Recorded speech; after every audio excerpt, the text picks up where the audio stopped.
so I need to get my game plan. I still don't know where I'm going. Right now we're at Rowena Crest, which is really beautiful right now because the wildflowers are absolutely just exploding. But the problem is, I was here last week. I was teaching one of my workshops, my Wildflowers and Waterfalls workshop, and I don't feel like I can get any better images than I got last week. We got really great light. Light's kind of gonna be a little bland. We got big empty skies and stuff. Flowers are a little bit better, but I don't want to shoot the same thing twice. So on my smartphone here, I have a whole bunch of different apps that I use for tracking both weather, photographer's ephemeris, which is really useful, and for tracking swell height and surf. One of my favorites is Magic Seaweed.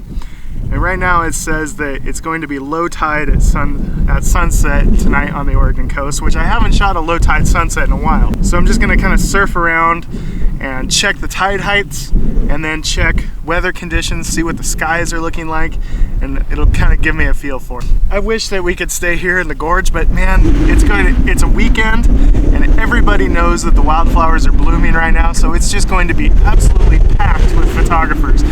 And you see my beard blowing in the wind, it's going to be windy. And wind and wildflowers is just a bad mix because you're dealing with depth of field issues and low light.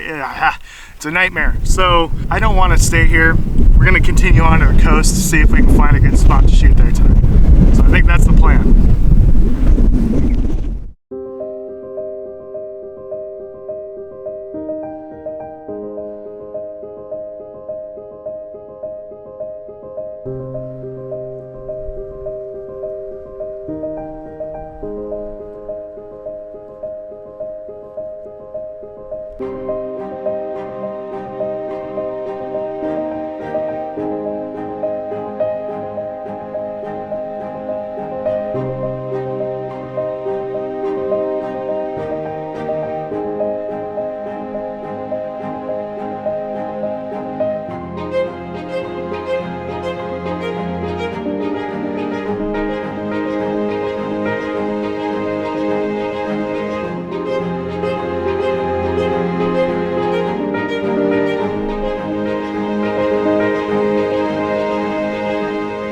So I've been crawling around on these rocks back behind me. This is Seal Rock. And man, it would be really easy to just get soaked and hit by a wave, if not like hurt. The temptation is to climb up on these rocks. Problem is the waves are occasionally coming over them and the tide is going out, so that's in our favor. All it would take is a big wave coming in and it would just knock you over these really sharp lava rocks. These barnacles would not feel good at all. It's kind of cool how the waves are coming in, they're crashing back in there, and they're receding back, and then we're getting some waves coming over here and some rays. We'll see if we get any color at all. Right now there's not much for clouds. We'll see what we can do.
But as you can see, there's just not much sky going on right now. All right, let's go.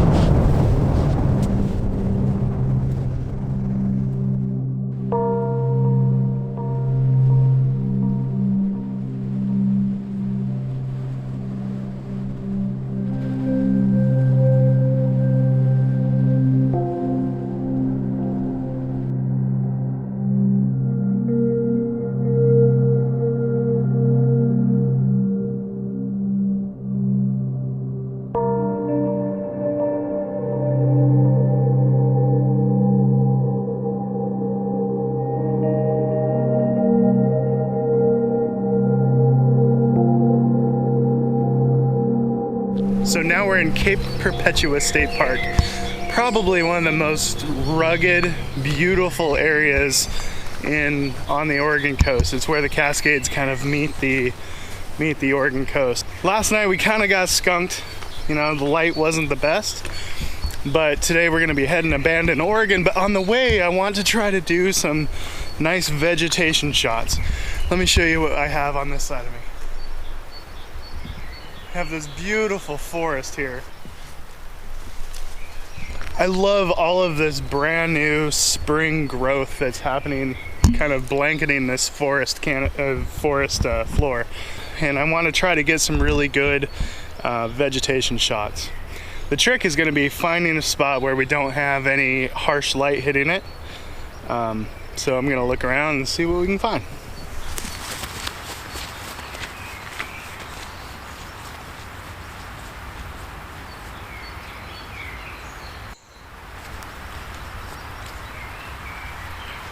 Really what I'm looking for is like this interesting crisscrossing and trying to fill the frame with nothing but these really cool looking leaves. Because there's just this slight breeze, I need a fast enough shutter speed so I don't get too much blur. Right now my shutter speed's at 1/15th of a second, which is borderline. I wish it was a little faster. Now I'm at 1/30th of a second, f11, which should give me enough depth of field, and ISO 500. It's pretty dim in here. But if I go any slower than that, I'm gonna get some motion blur in my leaves, which completely defeats the purpose. I wanna make sure I get nice, tack sharp leaves. Trying to keep an eye on the edge of my frame here, that way I'm not cropping off the tips of any of the leaves. I wanna make sure that I get it all. And I can always crop in, but I can never get the tips of those leaves back if I crop them off. And what's nice about this, it's like 11 o'clock in the afternoon, and because we have so much shade, if I get into the shade, we can still make some really nice shots. We couldn't do that out on the ocean. So we're able to do a little bit of photography in the middle of the day, and that's nice.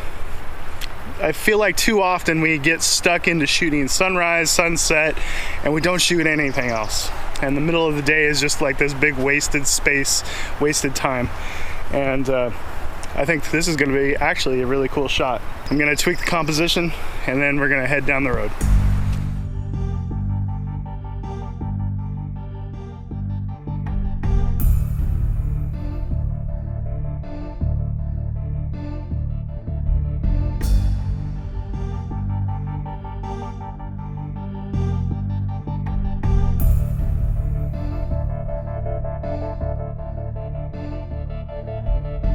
So we got checked into our hotel, and wow, check out this cool car behind me.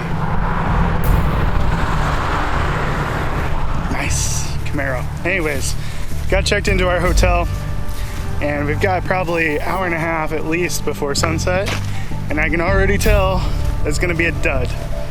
Why can I tell it's gonna be a dud? Because there's something called a marine layer. Check this out. You see that cloud bank? I don't know if you can make it out on video, but you see that cloud bank. It hovers way out, I don't know, 20 miles out to sea, and it's deep enough that it just kills any potential sunset you're gonna have. Right now we have a big marine layer out there, which sucks because we have nice wispies up in the sky, all kinds of potential for a long burning, you know, wispy sunset. But my prediction is it's not gonna happen. So we'll walk down, we'll see, but I'm not feeling too hopeful. Man.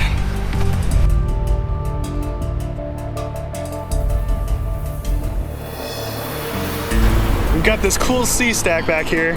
It looks like some kind of crown out of Lord of the Rings, and then we have all this water kind of leading up to it. So a couple tips anytime you're shooting into the sun. First of all, clean your lens. Any kind of dust spot or anything on your lens is going to really just cause problems when you're shooting straight into the sun. It's going to create even more lens flare. Avoid using any kind of filters. Filters are going to make lens flare way, way worse. So clean your lens and avoid filters if you can.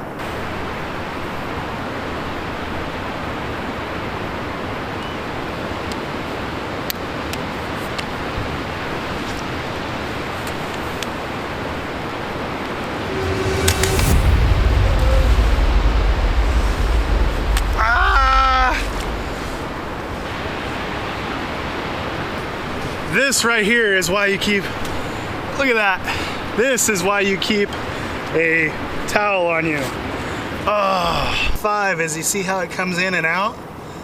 So it's just gonna suck in that sand unless I get it nice and clean. Sand is bad. Salt water is bad. But when you get sand and salt water, it's awful. Oh well. So the moral of this particular story is make sure that your latch is all the way latched.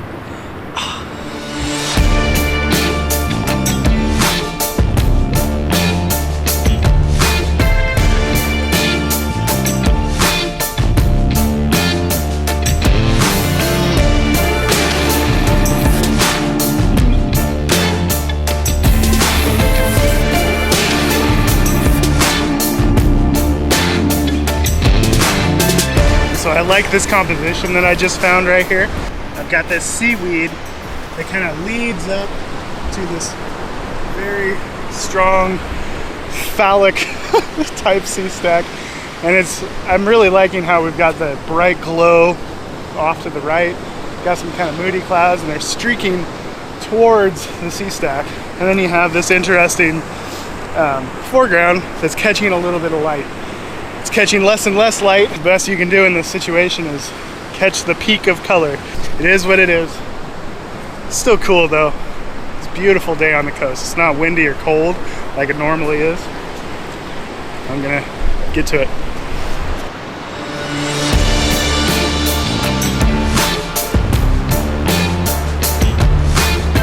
So you'll notice I'm getting down really, really low. And the reason for that is it really exaggerates the foreground and makes foreground more interesting because it's taking up more of the composition. The more of the frame that our foreground fills up, in a way, the simpler the photo is. The most successful photos are the simplest to look at. And by getting really close to your foreground with a wide angle lens, you're simplifying your shot. I don't know when the light is going to just die. So I want to keep shooting because it might be as good as the light ever gets. So I just keep shooting and I decide later what was the best light. When it's happening, you don't really know. And sometimes if you're waiting for the really good stuff, it never comes and then you don't get any photos. So you're better off to just shoot through it.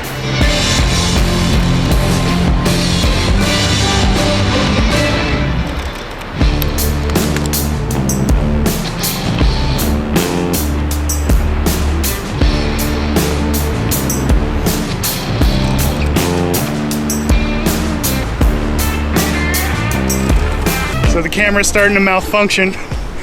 That's the first sign that it's time to take it in and clean it. We'll see if the camera wakes up in the morning, so cross our fingers. I'm gonna head back to the hotel. So it's the morning and it didn't wake up. Well, it woke up, it turns on, but the buttons don't work. Not good. So I'm off to buy some rice, but here are the images we got this week. Thank you guys so much for watching. Make sure you like and subscribe, and we'll see you in the next video. And wish me luck. Bye-bye.